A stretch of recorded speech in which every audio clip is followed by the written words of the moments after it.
surga, terima kasih untuk hari ini. Engkau yang begitu baik pada kami pada hari ini. Kami mengucap syukur dapat berkumpul pada hari ini Tuhan. Kiranya Kau lancarkanlah hari ini Tuhan. Kemudian praktek agama yaitu dapat tema khotbah ya Tuhan Yesus. Kiranya apa yang saya sampaikan dalam firman-Mu ini Tuhan, mereka dapat menyerap firman-Mu, dan apa pesan-Mu yang disampaikan dalam firman-Mu, semoga mereka dapat memahami ya Tuhan apa yang disampaikan oleh Engkau. Terima kasih Tuhan Yesus, kiranya Roh Kudus selalu dalam melingkupi kami, lindungi kami ya Tuhan di dalam segala hal, dan jauhkan kami dari kejahatan. Dalam nama Tuhan Yesus kami berdoa, amin.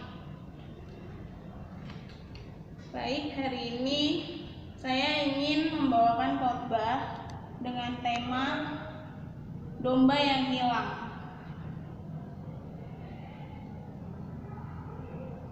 Domba yang hilang itu biasanya selalu ada di dalam Alkitab, seperti ada gembalanya, dan juga Tuhan Yesus juga pernah mengembala. Terus domba yang hilang itu apa sih? Domba yang dianggap sebagai binatang yang lemah, terus juga bergantung penuh kepada pemeliharaan gembalanya. Terus domba juga benar-benar bergantung apapun yang dimakan, terus minum, perawatan bulunya, semua itu bergantung pada gembalanya. Terus kita coba buka Yesaya 40 ayat 11.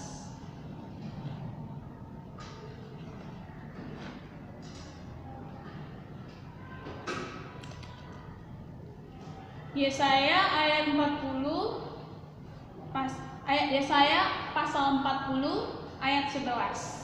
Seperti seorang gembala, ia mengembalakan kawanan ternaknya dan menghimpunnya dengan tangannya. Anak-anak domba dipangkunya, induk-induk domba dituntunnya. Terus kenapa saya membawakan tema domba pada hari ini? Karena kita itu bagaikan domba dan Tuhan Yesus itu adalah gembalanya. Jadi kita pasti bergantung semua apapun yang ada di hidup kita itu pada Tuhan Yesus. Mulai dari hidup kita, seperti hal kecilnya mungkin bukan berkat aja, tapi kita masih bisa nafas, masih bisa sehat, masih bisa melihat, masih bisa berkumpul dengan keluarga, terus masih bisa ketawa TV, berkumpul dengan teman, lalu kita masih bisa makan. Itu menurut aku berkat yang sangat besar yang Tuhan kasih, bahkan Tuhan masih sayang sama saya pada hari ini. Terus kenapa saya bilang itu menurut saya? Karena saya mengalami, dan saya juga sadar diri kalau saya ini masih bergantung kepada Tuhan, bukan bergantung kepada orang tua, kepada saudara, kepada keluarga. Kenapa bukan kepada keluarga?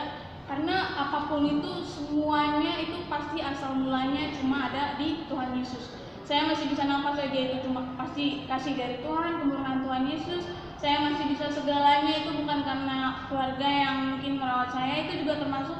Tapi balik lagi kepada rencana Tuhan, apapun yang terjadi pada saya hari ini itu semua karena izin Tuhan Yesus. Lalu kenapa saya mencocokkan juga sebagai domba yang hilang? Karena saya juga adalah domba yang hilang. Saya nggak tahu, tapi saya merasa bahwa saya adalah domba yang hilang karena saya masih jarang ke gereja, jarang ikut ibadah youth, ikut ibadah pemuda. Saya juga jarang mungkin doa-doa bersama di sekolah, di Rockris.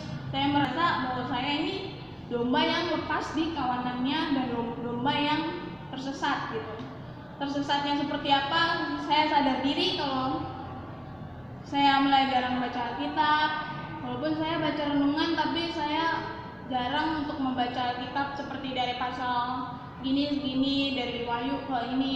Itu saya masih jarang, dan saya merasa saya seperti ini kemana arahnya saya harus jalani gitu. Saya merasa hidup saya seperti ini aja, dan saya sadar akhirnya saya balik lagi dengan cara mencari Tuhan Yesus, lalu bersungguh-sungguh, walaupun tidak yang sungguh-sungguh banget, tapi saya sadar kalau saya masih membutuhkan Tuhan Yesus. Dengan cara apa? Berdoa intim, terus ke gereja juga, gereja yang tujuannya mencari Tuhan, mencari gembala saya.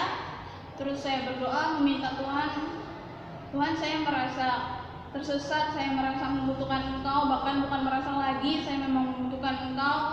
Lalu setelah semua yang saya lakukan, yang menurut saya pelan-pelan sesuai kehendak Tuhan, walaupun tidak semua, saya mulai dapat pencerahan. Seperti Tuhan Yesus tuh senang kalau saya balik lagi, karena walaupun seperti males aja itu, males gereja dan lain-lain tuh menurut saya dosa, dan memang dosa karena Tuhan sedih, Tuhan jadi merasa dombanya ia hilang, dan ketika dombanya ia ketemu, ia jadi senang kembali, terus jadi bersukacita di sorga karena ada kita buka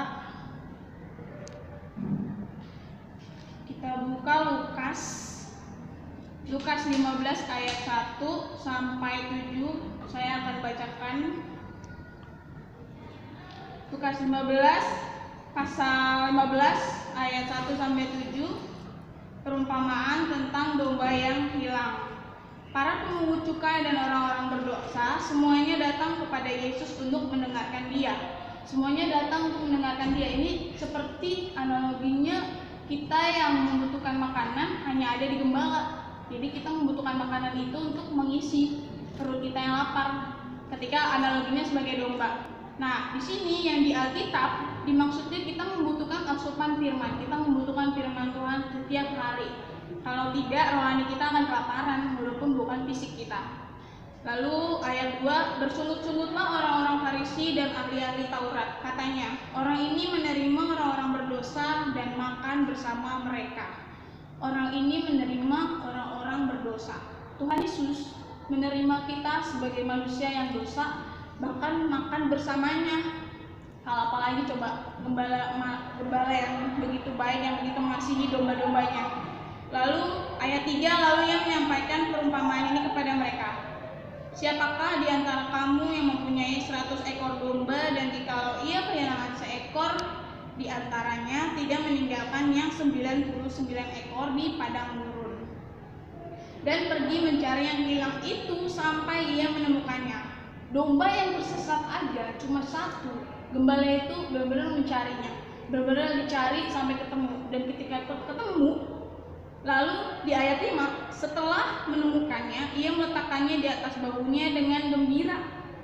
Dan setibanya di rumah, ia memanggil sahabat-sahabat dan tetangga-tetangganya serta berkata kepada mereka, bersukacitalah bersamaku, sebab aku telah menemukan dombaku yang hilang itu. Ayat 7, aku berkata kepadamu, demikian juga akan ada sukacita di surga karena satu orang berdosa yang bertobat, lebih daripada sukacita karena 99 orang benar yang tidak memerlukan pertobatan. Tuhan Yesus begitu senang kalau kita kembali kepadanya. Tidak usah merasa kita itu dosa, karena dosa kita jadi nggak datang ke Tuhan. Kita ngerasa malu, apakah Tuhan Yesus masih menerima kita atau tidak.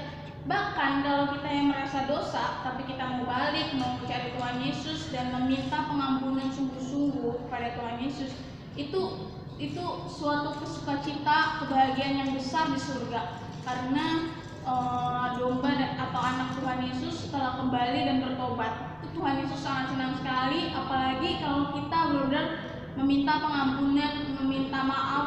Tuhan, saya berjanji tidak akan mengulanginya lagi. Tuhan Yesus benar-benar senang. Semuanya akan dipermudah, dan Tuhan Yesus juga benar-benar sangat senang. Terus kenapa saya bilang di sini membawa-bawa surga? Karena saya yakin Tuhan Yesus juga sangat senang apabila saya bertobat. Lalu itulah khotbah saya. Semoga apa yang telah saya sampaikan berguna. Mari kita angkat lagu pujian.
tertuju padamu, ku rasakan kasih-Mu Tuhan.